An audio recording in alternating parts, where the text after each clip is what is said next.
Hi ஒருவன். So இந்த வீடியோவில் நம்ம என்ன பார்க்க போறோம் அப்படின்னா 11th ஸ்டாண்டர்ட் இங்கிலீஷ் 2 நாள் டைம் இருக்கு. இன்னைக்கும் நாளைக்கும் படிச்சிடலாம். 90க்கு 90 எடுக்கலாம். கண்டிப்பா இங்கிலீஷ் இப்ப இருந்து ஸ்டார்ட் பண்ணா கூட சூப்பரா மார்க் எடுத்துடலாம். ஏற்கனவே தமிழ் கஷ்டமா கேட்டாங்கன்னு சொல்லிட்டு நிறைய பிரச்சனை போயிட்டு இருக்குது. ஸோ கஷ்டம் எல்லாம் இல்லைங்க, ஒரு 10 மார்க் ட்விஸ்ட் பண்ணியிருந்தாங்க. இங்கிலீஷ்ல ட்விஸ்ட் பண்ணுவாங்களான்னு கேட்டால் கிடையவே கிடையாது. எல்லா எக்ஸாம்லையும் ட்விஸ்ட் பண்ண மாட்டாங்க, ஏதோ 1-2 எக்ஸாம் தான் அதுல தமிழ் மாட்டிக்கிச்சு. சரி பரவாயில்ல, விட்டுருங்க, இங்கிலீஷ் நல்லபடியா பண்ணுங்க. ஸோ ஃபர்ஸ்ட் எடுத்தோன்னா நமக்கு வந்து கொஸ்டின் பேப்பர் பேட்டர்லாம் நமக்கு தெரியும் சரிங்களா. இப்போ நான் 5 மார்க் 7 to 5 மார்க் 35 என்னெல்லாம் இம்பார்ட்டண்டா படிக்கணும்னு நான் சொல்லிடுறேன். ப்ரோஸ்ல 2வது ப்ரோஸ் கியூன் ஆஃப் பாக்ஸிங், 6வது வந்து ஆக்சிடென்ட் டூரிஸ்ட், 4வது வந்து டைட் கார்னர்ஸ். இந்த 3 ப்ரோஸை நல்லா தரோவா டீட்டெயில் படிச்சுக்கோங்க. 3-4 டீட்டெயில் இருந்ததுன்னு வைங்களேன் ஒரே லெசன்ல, நீங்க வந்து ஏதோ ஒரு 3 டீட்டெயில் படிச்சா போதும். சாரி, ஏதோ ஒரு ஜென்ரல் டீட்டெயில் இருக்கும், ஏதோ பொதுவா இருக்க டீட்டெயில் இருக்கும், படிச்சா போதும். பேராகிராஃப் எப்படி எழுதணும் அப்படிங்கிறது நான் வந்து ஒரு கீ ஆன்சர் வச்சு பேசுறேன் சரிங்களா. ஏன்னா பேராகிராஃப் 5 மார்க் கிடைக்கணும்ல. போயம் வந்து பாத்தீங்கன்னா போயம் டீட்டெயில் தான் கேட்கறாங்க. அதுல வந்து once upon a time lines written in early spring. So இது 1வது 3வது போயம். 5வது போயமோட எஸ்ஸே வந்து Everest is not the only peak. இந்த 3ல இருந்து எதை ஒன்று வரப்போகுது படிச்சுக்கோங்க. 3வது சப்ளிமெண்டரி டீட்டெயில் வந்து ஆஃப்டர் 20 years. 3rd ஒன் வந்து ஃபர்ஸ்ட் பேஷண்ட். 4th ஒன் வந்து வித் தி போட்டோகிராஃபர். நான் என்ன சொல்றேன்னா, உங்களுக்கு இது பிடிக்கலையா ஃபர்ஸ்ட் 3 படிச்சுக்கோங்க சேஃப், இல்லைன்னா லாஸ்ட் 3 படிச்சுக்கோங்க பக்கா சேஃப். ஏதோ ஒன்று எழுதிடலாம், அந்த மாதிரியாவது படிங்க ஓகேவா. அதுக்குன்னு வேற ஏதோ 3 படிச்சிடாதீங்க, எனக்கு வருமானு தெரியல. ஸோ பேராகிராஃப் வந்து நல்லபடியா எழுதினாதான் மார்க் போடுவாங்க, அதை நான் சொல்றேன். Summary or notes. ஒருவேளை சம்மரி போன வருஷம் ஐ திங்க் அட்டெம்ப்ட் நினைக்கிறேன், நோட்ஸ் மட்டும் கேட்டாங்க. நோட் மேக்கிங் எப்படி எழுதணும், அது வந்து சம்மரி எப்படி எழுதணும் அப்படிங்கிறது தெரிஞ்சுக்கோங்க. சம்மரி அப்படின்னா rough copy fair copy. Rough காப்பிக்கு ஒரு டைட்டில் லெஃப்ட்ல இருந்து ரைட்ல அடிச்சிடணும். இப்போ ஜென்ரலா ஒரு பேராகிராஃப் இருக்கு அப்படின்னா அந்த பேராகிராஃப் வந்து ஒரிஜினல் பேராகிராஃப் 100 வேர்டு இருக்குன்னா ரஃப் காப்பிக்கு ஒரு 75 வேர்டு எடுத்து எழுதிட்டு அதுக்கு ஒரு டைட்டில் கொடுக்கணும். டைட்டிலுக்கு மேல ரஃப் காப்பின்னு பேர் கொடுக்கணும், அதுக்கு ஒரு டைட்டில் கொடுக்கணும், அண்ட் ஒரு 75 வேர்டு எழுதிட்டு லெஃப்ட்ல இருந்து ரைட்ல ஸ்ட்ரைக் அவுட் பண்ணணும். அதை முடிச்சுட்டு ஃபேர் காப்பின்னு எடுக்கணும், அதுக்கும் அதே டைட்டில் கொடுக்கணும். 75 வேர்டுங்கிறத ஒரு 50 வேர்டை சுருக்கி எழுதணும் நீட்டா, அவ்வளவுதான்.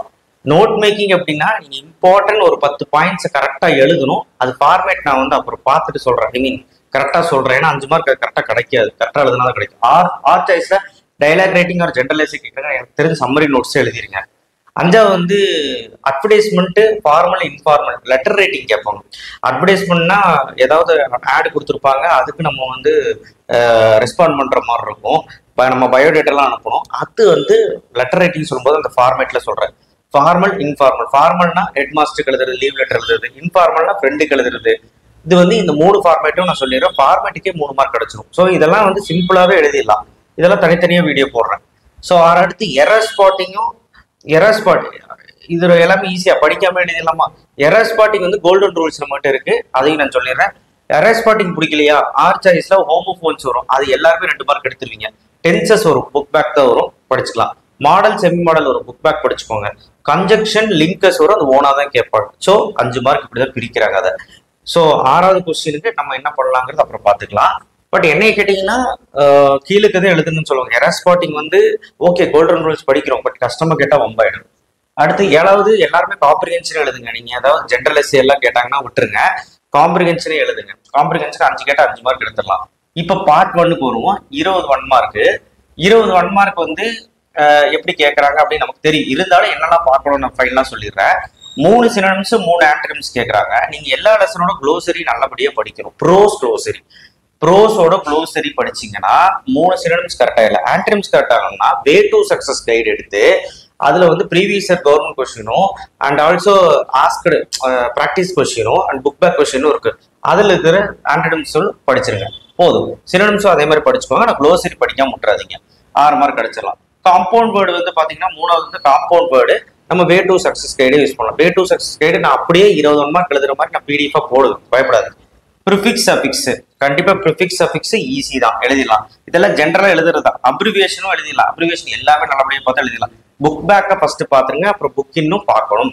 புக் இன்னா அடிஷனலா கேட்கறதெல்லாம் வே டு சக்சஸ் பார்த்து. கிளிப்டு வேர்டு பிளெண்டட் வேர்டும் கேட்பாங்க, அது இதுல கேட்கல. பிளெண்டட் வேர்டும் படிக்கணும் ஓகேவா.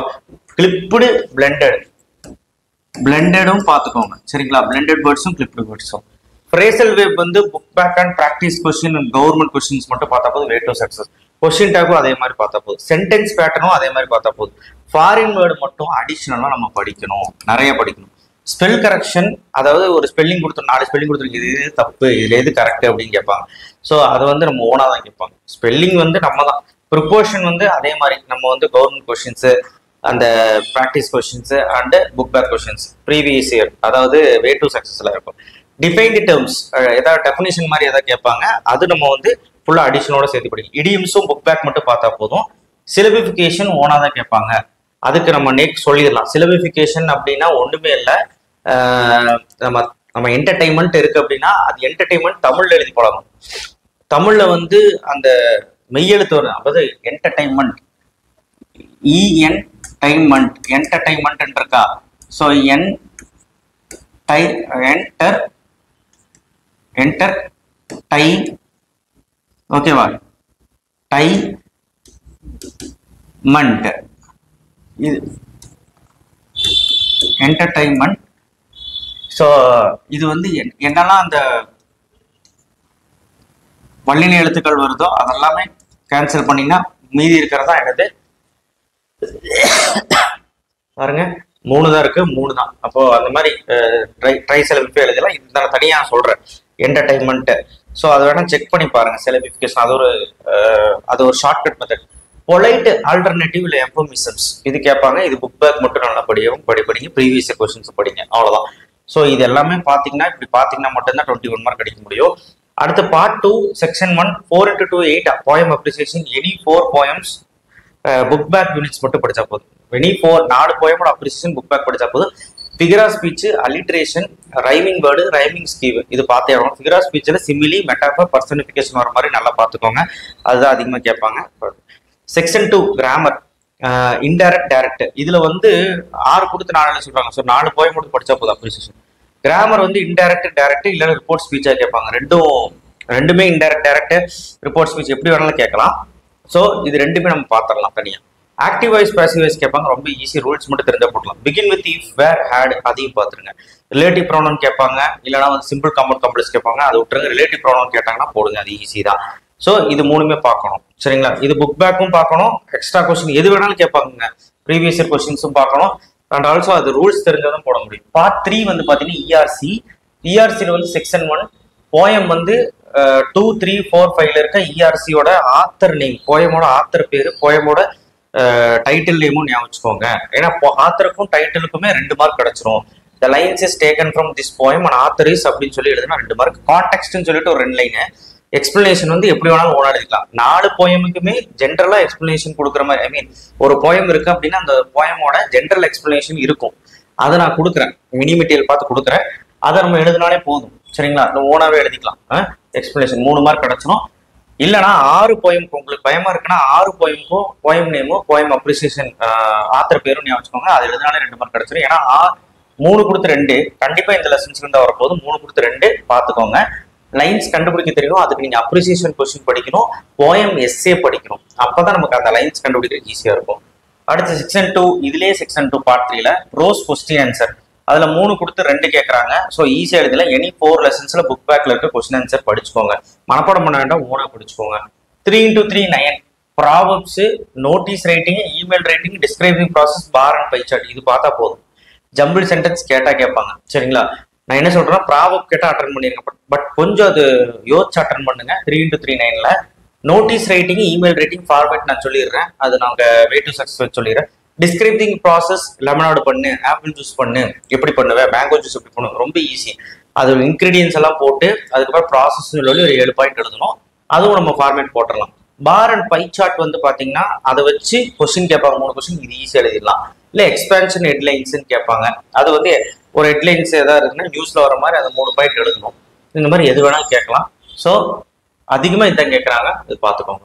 So thank you. கண்டிப்பாக வந்து பார்த்தீங்கன்னா இதோட பிடிஎஃபாக நான் தரேன், கண்டிப்பாக யூஸ்ஃபுல்லாக இருக்கும். இப்போயே படிக்க ஸ்டார்ட் பண்ணிடுங்க. என்ன கேட்டிங்கன்னா ஃபர்ஸ்ட் 21 மார்க்ஸ் முடிங்க, இல்லைனா 7 to 5 35 முடிங்க. அதுக்கப்புறம் நம்ம வேற இருக்க அதில் கிராமர் அதில் படிச்சுக்கலாம். ஃபர்ஸ்ட் நீங்கள் வந்து ப்ரோஸோட, போயமோட, சப்ளிமெண்ட்ரியோட பேராகிராஃப் முடிங்க, அதுக்கப்புறம் 21 மார்க்ஸ் படிச்சுக்கலாம். இன்னைக்கு அந்த வேலையை மட்டும் பாருங்க. நாளைக்கு கிராமரு, அந்த 3x3 9 இஆர்சி, போயம் அப்ரிசியேஷனு, கொஸ்டின் ஆன்சரு அதெல்லாம் படிச்சுக்கலாம். இன்னைக்கு 21 மார்க்ஸும் அண்ட் ஆல்சோ இன்னைக்கே 21 மார்க்ஸ் படியா நாளைக்கு விட்டு ரிவைஸ் பண்ணிக்கலாம். அதுக்கு தான். So thank you. ஷேர் பண்ணுங்க, சப்ஸ்கிரைப் பண்ணுங்க, மறக்காம பெல் ஐக்கான ப்ரெஸ் பண்ணுங்க.